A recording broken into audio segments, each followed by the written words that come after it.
Hello. Today we're going to be taking a look at the new landscape features which were added in 3.17.9, as well as covering some of the basics of the Devkit. In the future, a lot of these will have changed, so if you're watching this maybe more than a week or two in the future, I'd recommend finding a more updated video. A lot of things right now are even super different from 2 or 3 weeks ago. To start off, we're going to open up the PEI map, just because it already has the materials and the lighting set up. And there we go. In case you haven't tried out the Devkit at all yet, the controls are very similar to the old one. Just by default, you move very slow. You use the scroll wheel to increase or decrease your speed, which is really useful for, on Russia, it became a problem trying to get back and forth to fix things. And so then this way you can go really fast, or you can move really slow when you're working on some detailing. There's also, this isn't as important, but there's also the ability to pan if you have left and right click selected, which is useful for if you're working on some terrain stuff and you need a top-down view, or maybe you're working on something from the side and you want to go up and down easily. Beyond those basics, we'll start taking a look at the actual landscape features.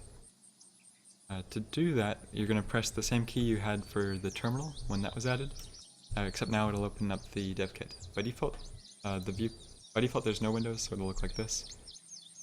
And we're going to start opening some of the ones we'll need. Inspector, asset browser, might as well open everything actually.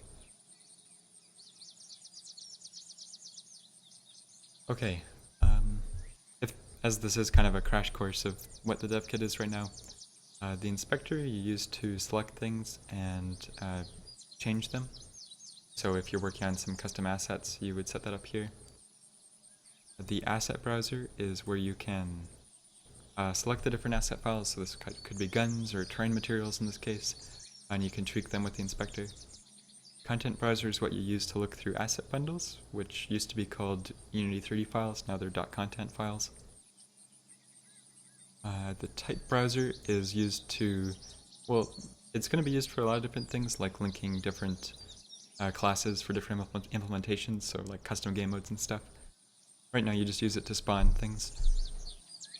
The terminal, well, you already know what that does. The viewport is a kind of smaller version of the main full screen view, and so then that way we can have it in window form. You can even pop it out. And right, so the layout window, you can use this to load and save different layouts with just the name of the layout. In the future it'll show you a list of all the layouts you have on your computer, and they're saved to the Steam cloud right now. There's the hierarchy, we'll put that on the left here. This is a list of everything that's in your level right now, which right now we don't have anything. Transaction window shows you all the undo and redo queue. Looks like something's up with the dragging and dropping, like it's not putting it where I want. I'll have to fix that.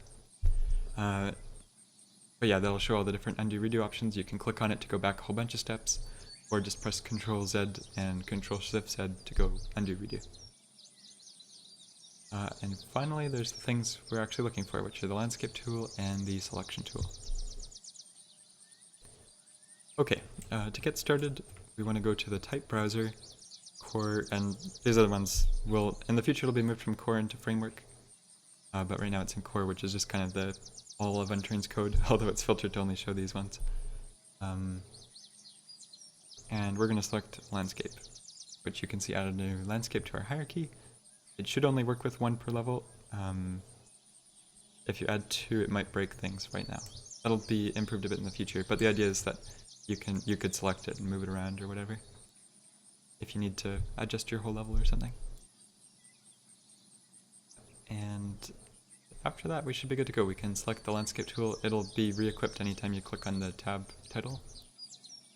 And it will have created a tile over here. Yeah, you can see the flickering, so we can select it with left click and delete it while in tile mode. You can press 3 to go into tile mode or click the little button. And from here we can create a new tile. We'll put one over here. And so you can create as many tiles as you want in any direction, and you're going to run into floating point problems the further away you go. And so if you're this far away, you're going to have a lot of issues. Right now I'd stick just towards the centers of the levels. As well as, if you really do need to expand further, try and expand evenly. In the future I might make it do this automatically for you, like shifting your level. But for example, if you know your level is going to be really big in one direction, try and keep it even. So if we go 2 tiles this direction, also go 2 tiles this direction. Anyway, we'll get rid of these extra tiles. And so once we have a tile, we can go into the height map mode and start modifying the terrain. And so it works basically the same as the old one. There's some new features which I'm really happy about. To start off, we'll just go with some of the hotkeys. So we can hold down, I'll lower my camera speed. Hold down B to change the radius of the brush. We can hold down F to change the fall off. And so basically the area within the main circle, which I'm adjusting right now, that'll be 100% strength. And the closer it gets to the outside, the lower the strength. And so if we want to make a really weak brush, we can put close to the center. A really strong brush, we can put towards the edge. Then there's the actual strength of the brush, which when we hold down V, you can see the color goes from red to green based on the strength. We'll go over that in a second, and we'll go over that in a second too. So right now we're in adjust mode. The hotkey for that is Q right now. These will be changeable soon-ish when I redo the input system. You can just raise up the ground a bit. And once we have some terrain, we'll go into splat map mode. And this is basically equivalent to the old materials mode. So we can see a list of every material. This isn't just the ones that are on the ground. This is every material your game has loaded. And so right now it's just a bunch of random ones that I stuffed in an asset bundle, which can be found russianmaterials.content. We can go in here to see all the different textures. So these are the different ones we have loaded. And, oh, actually I should show this too. Sorry, I'm getting sidetracked. If we go to the asset browser, we can find the actual file. And so in the future, these will be just like draggable and droppable and stuff. You can set the physics material, which is what will be used for the footstep sounds and the impact effects. There's the mask, which will be used for weather type things, and well, there'll be more on that in the future. The texture, which is, actually I think this is used right now in Washington for the rain mask, I think, as well as maybe Yukon for the glitter mask. Yes. Anyway, there's the main texture, which is the one you can see. And these are just applied to the terrain. And right now you have to manually set the path to the textures and stuff. In the future it'll just be like drag and drop your content onto it. So there you can see that's where they come from. Once you have a material selected, your first one applied will just be applied everywhere. And then after that you can start painting some other materials. And it'll just add them automatically. You can have up to 8 per terrain tile. And then after that you're going to have to start removing some. So if we go to the tile menu and we select this tile, you can see the ones we've used currently. We can remove this one because we've changed our minds. We're going to use the road material instead. We can just put it back there. It goes from top to bottom in terms of replacing them. If you if it gets messed up or something, or you just want to start over, you can click reset splat map to wipe everything. Although it'll keep the materials, and it'll just reset to whichever one was first. In this case, the dead Russia grass. From the painting menu, there's the same sort of stuff, the radius, fall off, strength, all that. Although there is some nice features with the blending. You can see here Unturned has this nice height-based blending where the grass kind of grows between the cracks. And so if you're working on a beach or maybe some cobblestone tile type stuff, you might want to have some more of this kind of blending. And so to do that, we can set this weight target. I'm setting it manually with this menu, but you can also hold down G, get it back to 0.4. And so with that, for some reason it's not showing the hotkey, but it's control. We can hold down control, which will paint it just to that strength. And so you can see here that it's kind of letting the grass grow through a little bit more. As well as if we don't want to have to hold down control, we can just click that little checkbox. And now it's doing it without having control held. Back into height map mode, now that we can actually see our terrain. We can show some of these other features. We'll just go from left to right. So in adjust mode, we're just going to create some little spikes for the smoothing tool to go through. You can also hold down shift to decrease the height. Oh, you can also see the nice triplanar mapping here, where when we create these giant hills, the texture still looks nice. So onto flat mode. This is one thing I'm very pleased about. is make the brush a little bit bigger. You can hold down left click to, oh, I should show that too. If we go into splat map mode, let's see, what do we have equipped right now? Right now we got the stone texture equipped. You can hold down left alt to click on it. Oops, messed up the pop filter there. You can hold down left and sorry, tongue-tied. And then it'll sample the texture. So this way you can really go fast back and forth between materials. I haven't seen any other landscape editors that do that, so I'm pretty happy about that. Going back into height map mode, same sort of thing with the flatten tool. You can hold down alt and left click to sample height. And here's another thing I haven't seen any other editors do, where it's kind of like you paint like this, and it'll mess up where you clicked, which moves it closer to the camera. Whereas with this, there's this plane of the height of where you originally clicked, and so you can see where it currently is as well as where it's going to end up. And from up here, we can paint without messing anything up. It'll just go all to this height. And I don't think I've seen any other terrain editors do that. Going into smooth mode, there's a new smooth mode. The old one worked kind of like the brush average mode, where if we pick a spot, we can smooth it out and it'll just kind of create a ramp type thing. You know, making a nice, I guess, smooth ramp.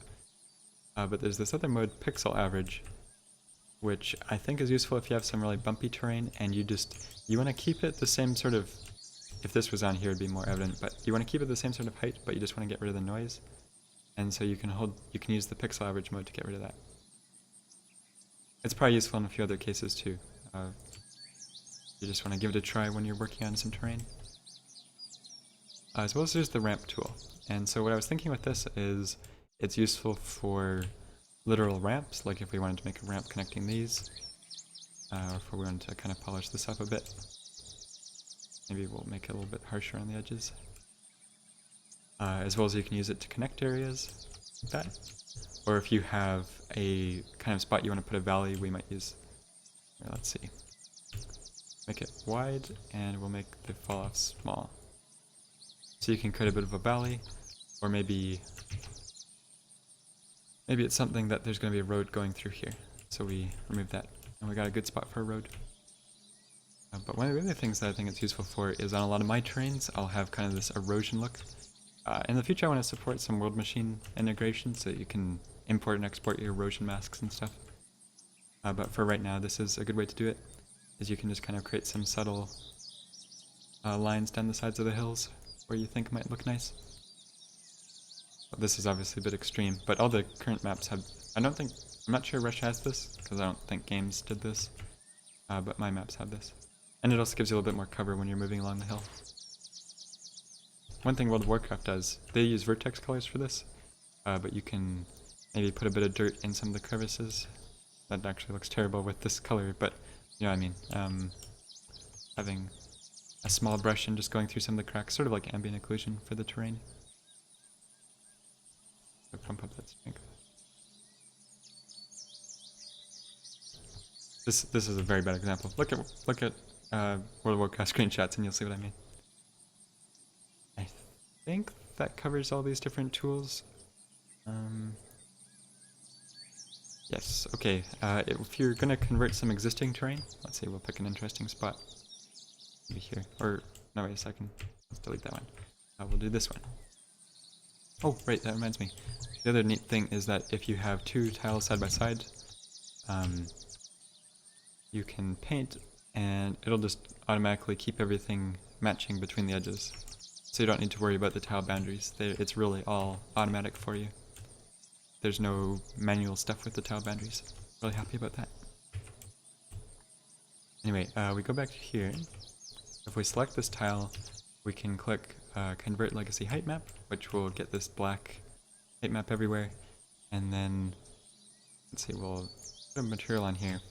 You can see it applies everywhere.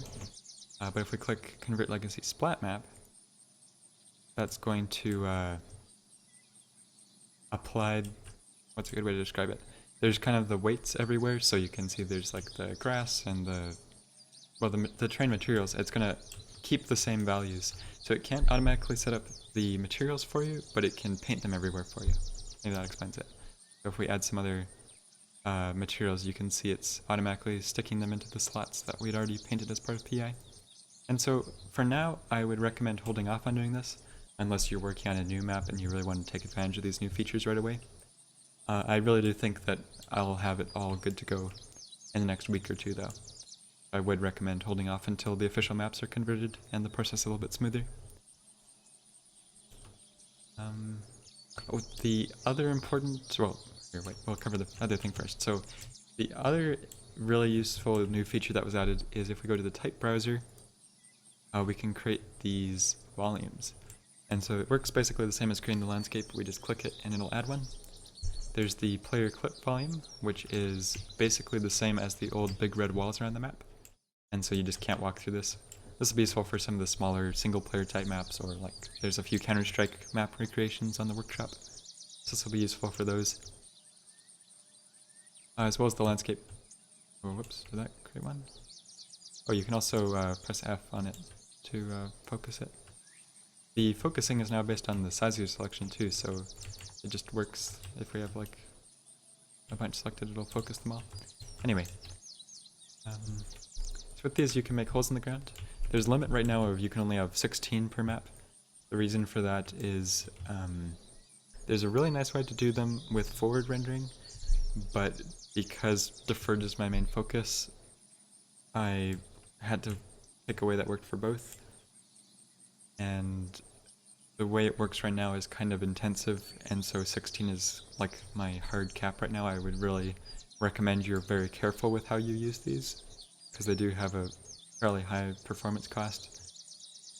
If you do hit 16 legitimately, let me know, and I'll start thinking about some ways to optimize it some more so that we can have higher numbers. But I think right now 16 is a pretty good number. And so you can just move these around and rotate them however you like. There's no size limit or anything. All the physics stuff should work with this. They're kind of hacked in. Unlike Unreal or something, there's no nice built-in height map or height field hole or gap type thing. So all the physics features are kind of hacked to work with it. But right now everything should work properly. Like you can drive cars through them, you can shoot through them, throw grenades, fall through it, all that.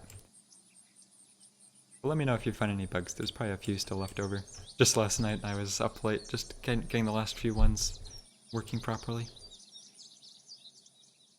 I think that covers everything in-game. To save, this didn't used to work, but now you can open up the save window.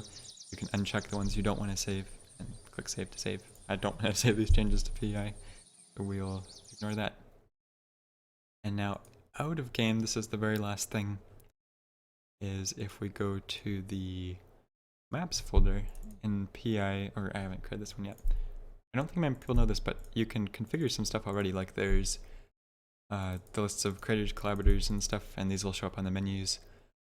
You don't need to know that one. That's just to link to the Russia mystery box. There's one for making it so that you can use underwater stuff, although I don't remember what that is off the top of my head. Hawaii uses that, so you'll be able to use that soon. And DevTest 4. DevTest 4 is where you should grab these. This is where you'll be able to disable the old features, and so in the future it'll just automatically disable them all for you if you create a map with the new editor. But for now you need to manually set these sorts of things. So turning off legacy clip borders will remove those big red walls around the border of your map, and so that way you can use the custom new red ones with like the player clip volume.